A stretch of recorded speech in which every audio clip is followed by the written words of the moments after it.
ओम शांति। आज 26 दिसंबर 2024 के महावाक्यों के मनन चिंतन में प्यारे मीठे बाप दादा ने कहा, मीठे बच्चे, तुम अभी पढ़ाई पढ़ रहे हो। ये पढ़ाई है पतित से पावन बनाने की। ये अद्भुत पढ़ाई है क्योंकि ये परमात्मा पढ़ा रहे हैं। इस पढ़ाई से हम पतित आत्मा, भ्रष्टाचारी आत्मा, कौड़ी आत्मा हीरा बन जाती हैं, श्रेष्ठाचारी बन जाती हैं, संपूर्ण पावन बन जाती हैं। कितनी अद्भुत पढ़ाई है, सोचने वाली बात है। इसको पढ़ते पढ़ते हम मनुष्य से देवता बन जाते हैं। वो बैरिस्टर, डॉक्टर, इंजीनियर बनते हैं, वो मनुष्य के मनुष्य ही तो रहते हैं। कुछ फर्क थोड़ी लगता है, बस इंजीनियर बन गया, डॉक्टर बन गया। पर यहाँ तो हम देवता, ऐसे पूजनीय, जो द्वापर में जाके द्वापर से लेके आज तक उन चित्रों की, उन यादगार की पूजा हो रही है। बाबा ने कहा कि अभी जब तुम पढ़े लिखे हो तब नहीं, जब तुम अनपढ़ हो जाते हो। अनपढ़ कब हो जाते हैं हम? द्वापर से। तो द्वापर से फिर हमारी पूजा शुरू हो जाती है, इन चित्रों की पूजा हो जाती है। आज हम इन चित्रों जैसा, यानी जो लक्ष्मी नारायण के चित्र हैं, इन जैसे बन रहे हैं। भक्ति में ऐसा नहीं होता है। भक्ति में तो हम पूज रहे होते हैं। ज्ञान कितना शक्तिशाली है। कल हुई थी ना बात कि ज्ञान मालिक है, भक्ति तो बच्चा है, एक छोटा सा, कुछ भी नहीं है इसके सामने, इस ज्ञान के आगे। ऐसा ज्ञान जो एक छोटे से समय में, भक्ति तो 2500 साल की, नीचे ही गिरते चले गए, जिस चीज ने हमें नीचे गिरा दिया। और ज्ञान ऐसा अद्भुत जो सिर्फ एक छोटा सा जन्म, 6 महीने से लेके 10, 20, 50 साल तक का एक जन्म, उसमें हम इतने उच्च बन जाते हैं कि पूरे 2500 वर्ष तक उसकी पूजा होती है, और 2500 वर्ष उस जीवन को ऊंचे से ऊंचा सर्वश्रेष्ठ जीवन जीते हैं। न दुख, न शोक, न रोग। ये पढ़ाई मतलब अनमोल है। इसके लिए ऐसे कोई शब्द नहीं है संसार में जिससे इसकी महिमा की जा सके। जैसे हमारे बाबा की महिमा अपरंपार है, उनके पढ़ाए हुए हर एक शब्द की, इस पढ़ाई की महिमा भी अपरंपार है। तो इसे हमें दिल से पढ़ना है। रोज मुरली पढ़नी है, रोज सुननी है। बाबा कह रहे हैं मुरली में लगातार पिछले कई दिनों से, पढ़नी भी जरूर है और पढ़ानी भी है। जब हम पढ़ेंगे तभी तो दूसरों को पढ़ा पाएंगे ना। तो समझना है हर बात को प्रेम से। जैसे हमारा कल्याण हुआ है, ऐसे ही बेहद का कल्याण भी करना है। राजाई में जाना है तो प्रजा भी बनानी है।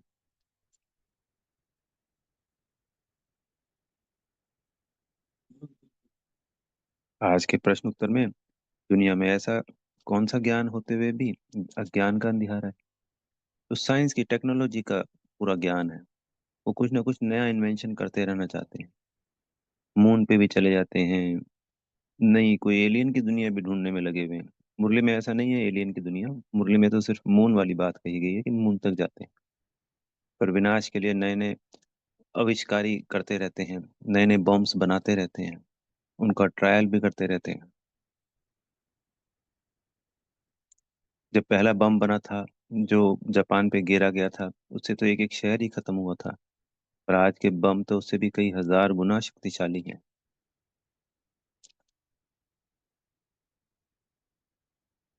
तो वो ऐसा ज्ञान, वो एक माया का पंप है।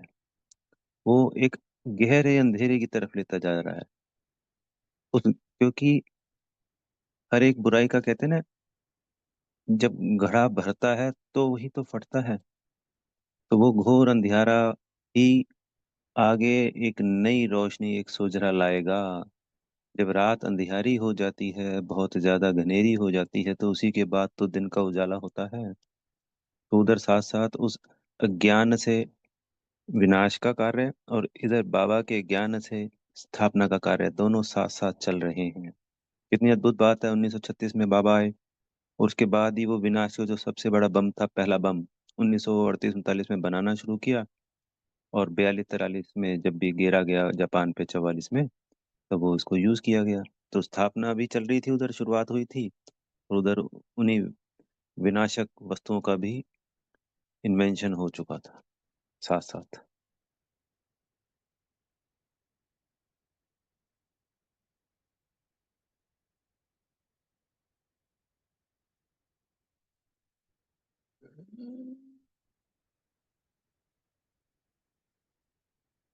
फिर आज बाबा ने हमें कहा कि पहले निश्चय पक्का करना है कि ये ज्ञान ये दादा नहीं दे रहा है। दादा यानी हमारे बड़े भाई, हमारे ब्रह्मा बाबा, ये बाबा दे रहे हैं, शिव बाबा। ये सारा ज्ञान सिर्फ और सिर्फ शिव बाबा के ही है। वो भी सीखने वाला है, वो भी हमारी तरह पुरुषार्थी है। अब तो संपन्न संपूर्ण हो गए बाबा, पर उस वक्त तो थे ना जी। अगर ऐसे भी बच्चे थे जिनको यही निश्चय नहीं था, कई सालों तक मुरली सुनते रहे, पढ़ते रहे कि ये शिव बाबा मुरली सुना रहे हैं, वो ब्रह्मा बाबा को ही समझते रहे कि ये ज्ञान तो ये दादा देता है। तो इसलिए बाबा को बार बार क्लियर करना पड़ता है। हमें रिगार्ड करना है, बाप दादा को याद करना है, भोग लगाना है, सब करना है। पर मुक्ति, जीवन मुक्ति तो शिव बाबा से ही मिलेगी ना जी। ये ज्ञान तो शिव बाबा टीचर ही सुना रहे हैं ना हमको। फॉलो फादर ब्रह्मा बाबा को ही करना है, उन्होंने करके दिखाया हमको। उन्होंने भी तो अपने बाबा, अपने शिव बाबा का को फॉलो किया ना, उनकी बातों को प्रैक्टिकल में, तो हमें भी करना है उनकी श्रीमत का पालन।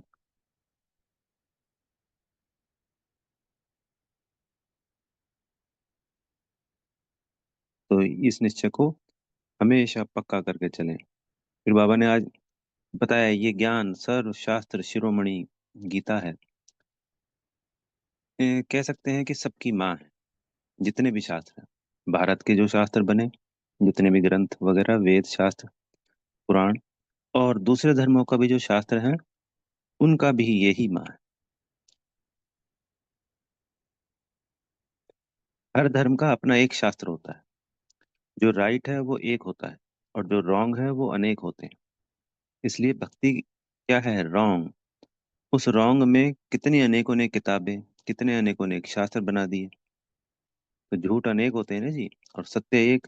बाबा का एक सत्य ज्ञान जो हमें तरा देता है, पति से पावन बना देता है। यहाँ तक कि हिंदू धर्म में भी आत्माओं को ये नहीं पता कि उनका धर्म शास्त्र कौन सा है।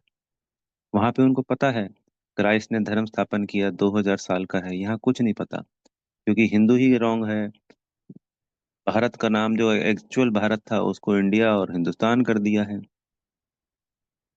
गीता धर्म शास्त्र को पता ही नहीं है कि ये सर्व शास्त्र शिरोमणि है, यही हमारे सनातन धर्म की जननी है, इसी के द्वारा हमारा जन्म हुआ है। नहीं पता। आप कॉमनली पूछिएगा आत्माओं से, 99% आत्माओं को नहीं पता है। और हमारे ही उनसे पूछेंगे कि भाई उनका दूसरे धर्मों का कौन सा शास्त्र है, तो फट से बता देंगे क्रिश्चियन धर्म का बाइबल है, उसका कुरान है, उसका गुरु ग्रंथ साहब है। तो दूसरे धर्म शास्त्र की तो नॉलेज है, और अपने की नहीं है। तभी तो ज्यादा बाबा ने कहा हमको कि हम बुद्धू हैं। आज की मुरली में भी कहा कि क्रिश्चियन फिर भी समझदार है।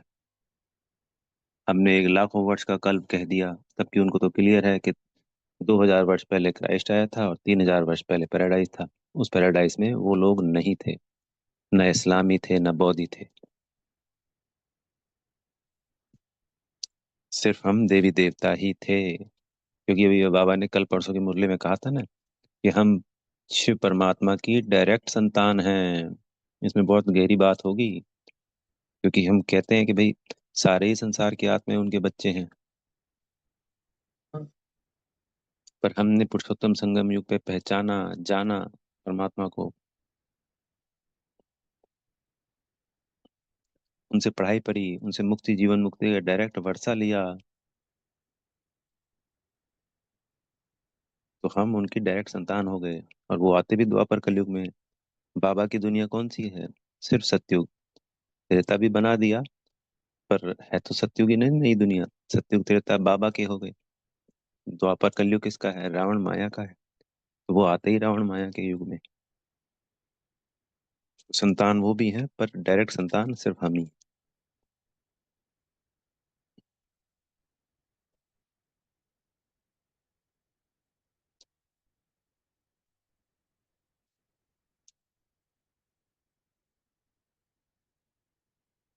फिर बाबा ने बीज की झाड़ की बात करी। जैसे बोले गुलाब की कलम लगाते हैं ना, एक पुराना कलम निकाल के नई नई कलमें लगाते रहते हैं, तो इस पुरुषोत्तम संगम युग पे भी शिव बाबा जो चैतन्य बीज हैं, यहाँ पे नई कलम लगा रहे हैं, नया झाड़ बना रहे हैं। बाबा ने उस झाड़ का भी एग्जाम्पल दिया जो जड़ है, पर जड़ में ना तो कोई नॉलेज है, ना उसको कुछ पता है। चैतन्य को पता है। बाबा ने कहा चैतन्य का मतलब, ये आत्मा चैतन्य होती है। तो जिसमें जान होती है, जिसमें शक्ति होती है, जिसमें ऊर्जा होती है, वो चैतन्य होता है। और जो जड़ होता है वो इस चैतन्य की शक्ति से कार्य कर रहा होता है। जैसे ये पांच तत्वों का शरीर जड़ है, ये किससे कार्य कर रहा है? इस चैतन्य शक्ति से कार्य कर रहा है। ये संसार कैसे चलता है? हम आत्माओं की वाइब्रेशन से चलता है। इसमें जो अब प्योर होएगी ये संसार, सतो प्रधान बनेगा। तो कैसे बनेगा? हम आत्माओं की जो पावन वाइब्रेशंस होंगी, जब बाबा के 108, 16,000, 9 लाख वो बच्चे तैयार हो जाएंगे, तब सभी आत्माएं जब इतनी पावरफुल हो जाएंगी, तो उनकी पवित्रता की शक्ति से इस संसार की तमो प्रधानता एक साथ समाप्त हो जाएगी। तभी पांचों तत्व एक साथ हलचल में आएंगे, जिसके द्वारा भारत में विनाश होगा, क्योंकि उनकी तमो प्रधानता समाप्त हो जाएगी। तो उनके अंदर जो व्याप्त तमो प्रधानता है वो उस रूप में हमें वापस निकाल के दे देंगे। भूकंप, ज्वालामुखी, अनेक अनेक प्रकार, धरती का फटना, तूफान, सुनामी, जिस तरीके से भी वो विनाश होना है। और हम ही जब द्वापर में आते हैं, तो हमारी अवस्था रजोगुणी होती है, तो प्रकृति भी रजोगुणी। हमारी तमोगुणी तो प्रकृति भी तमोगुणी। और हमारी तमो प्रधान तो प्रकृति भी तमो प्रधान। तो हमारी वाइब्रेशन से जड़ वस्तुएं चलती हैं।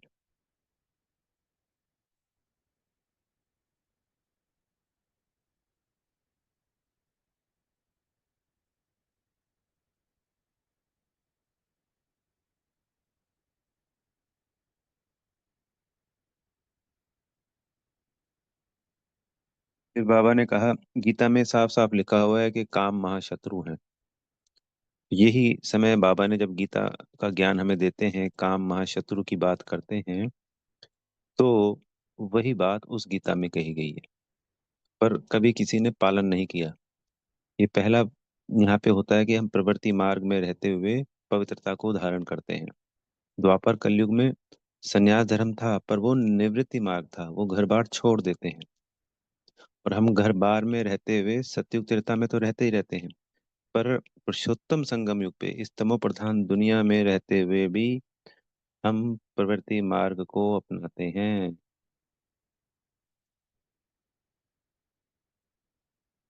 ये गुह्य बातें बाबा इसलिए समझाते हैं कि हमें मनन चिंतन भी करना है। और कभी कोई समझाने, क्योंकि जब हम नए बच्चों को समझानी देंगे तो पवित्रता के ऊपर देनी पड़ेगी। तो उनको ये तो क्लियर करेंगे कि भाई उस धर्मशास्त्र में भी तो लिखा है ना, आप वाले में भी, गीता माँ में, कि काम महाशत्रु है। मन मना भव, मध्य जीव भव, नष्टो मोहा, ये सब शब्द बाबा बोलते हैं ना, आटे में नमक के बराबर आते ही आते हैं। क्योंकि नकल तो इसी की है वो गीता, बाबा के दिए हुए इस धर्मशास्त्र।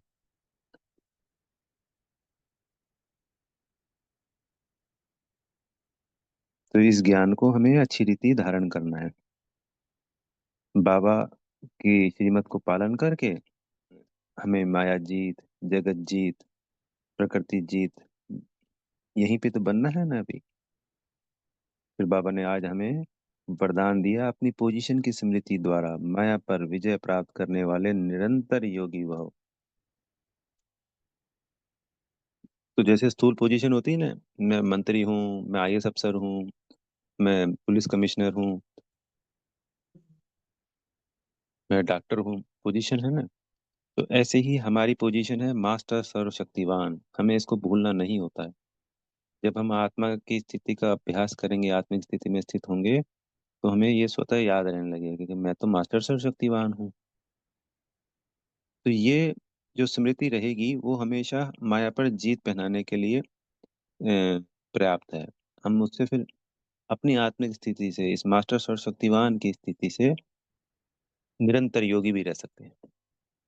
जैसे जैसे श्रीमत का पालन करेंगे, आत्मा का अभ्यास करेंगे, वैसे वैसे बाबा की याद बढ़ती जाएगी, सहज हो जाएगी। तभी तो उसको सहज ज्ञान योग का ओ सहज राज योग कहा गया है। ज्ञान भी सहज, याद भी सहज। मुश्किल है, मुश्किल इसलिए है कि कोई भी चीज नया बच्चा जब करता है तो मुश्किल तो लगता ही है। पहले ABCD लिखता है, फिर शब्द बनाना लिखता है, फिर वाक्य बनाता है। और जब एक बार वाक्य बना लेता है, लाइनें लिखने लग जाता है, तो फिर बड़ा होते होते तो वो लाइनें आदत पड़ जाती है। ऐसे ही ये भी है। तो मुश्किल है शुरुआत में, बाद में सब कुछ सहज है। धारणाएं हैं, धारणाओं में सब कुछ सहज है। बाबा शक्तियां देता है। खान पान की धारणा में जब बीमार हो जाते हैं तो क्या क्या नहीं छोड़ते हैं आप। समाज में देखोगे, जिनको 8 8 10 10 बीमारियां लगी हुई हैं, वो कहते जी ये नहीं खाता, ये नहीं खाता, ये नहीं खाता, घर का नहीं खाता, ओ घर का ही खाता हूँ मैं तो बाहर का नहीं खाता। ऐसे सैकड़ों लोग मिल जाएंगे। चाय नहीं पीता जी, कोल्ड ड्रिंक नहीं लेता जी, बाहर का कुछ भी नहीं खाता, नमकीन बिस्कुट, ये बीमारी लगी। वो मजबूरी में छोड़ रहे हैं संसार वाले लोग। हमें खुशी से छोड़नी है। और छोड़ना क्या है, घर का तो सब कुछ ही खा सकते हैं। तो खान पीने की कोई भी धारणा है, सब कुछ सहज है। सेवाएं हैं, सेवाएं तो हम पहले भी कर रहे थे। घर की सेवा, दुकान की सेवा, ऑफिस की सेवा, जो भी सेवाएं कर रहे थे वही सेवा है आज भी। चाहे वो मान लो मधुबन करनी पड़े, चाहे सेवा सेंटर पे करनी पड़े, चाहे हमें दूसरों को ज्ञान सुनाने की सेवा। वो तो पहले भी ज्ञान देते ही थे। तो बच्चों को भैया ये ऐसे कर लो, किसी को प्रॉब्लम आती थी, मुसीबत आती थी, तुम ऐसे कर लो, वैसे कर लो। अब बाबा का ज्ञान देना है, सिंपल। बाबा ने वरदान में हमें वरदान दिया है कि मास्टर सर्वशक्तिवान, इसे सदा स्मृति में रखना है। रोज इस इसे अमृत वेले स्मृति में मर्ज करना है। तो जो चीज हम अमृत वेले करते हैं वो फिर हमारे लिए सारा दिन उसका सहयोग मिलता रहता है। ये निश्चित है। तो मास्टर सर्वशक्तिवान के आगे माया आ ही नहीं सकती। तो बाबा ने कहा, इस स्मृति की स्टेज से हम ऊंची स्टेज, मास्टर सर्वशक्तिवान ऊंची स्टेज हो गई, तो माया क्या छोटी हो गई, चींटी समान हो गई। तो उसको जीतना सहज हो जाएगा। तो इस वरदान को अपने में समाएंगे, बाबा से स्वीकार करेंगे, और रोज अमृत वेला मैं मास्टर सर्वशक्तिवान आत्मा हूँ।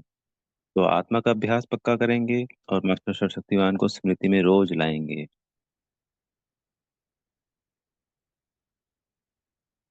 और फिर बाबा ने स्लोगन में बड़ा सुंदर कहा कि आत्मा रूपी पुरुष, पुरुषार्थी जो कहा जाता है, वो पुरुष आत्मा शब्द के लिए कहा जाता है। पुरुषोत्तम संगम युग, जो पुरुषोत्तम युद्ध किया गया, शब्द यूज किया गया, वो भी आत्मा के लिए है। पुरुष यानी आत्मा को उत्तम बनाने वाले ही सच्चे श्रेष्ठ पुरुषार्थी हैं। अच्छा, ओम शांति। बेहद का धन्यवाद मेरे प्यारे मीठे बाप दादाजी का। आप सभी आत्मा भाइयों का दिल से बहुत बहुत धन्यवाद। और बेहद की शुभकामनाएं कि सदा आप अपनी पोजीशन की स्मृति में रह विजय प्राप्त करने वाले निरंतर योगी बन गए हैं। बेहद की शुभकामनाएं सभी आत्मा भाइयों के लिए दिल से। सदा उड़ती कला में, सदा मौज में। ओम शांति।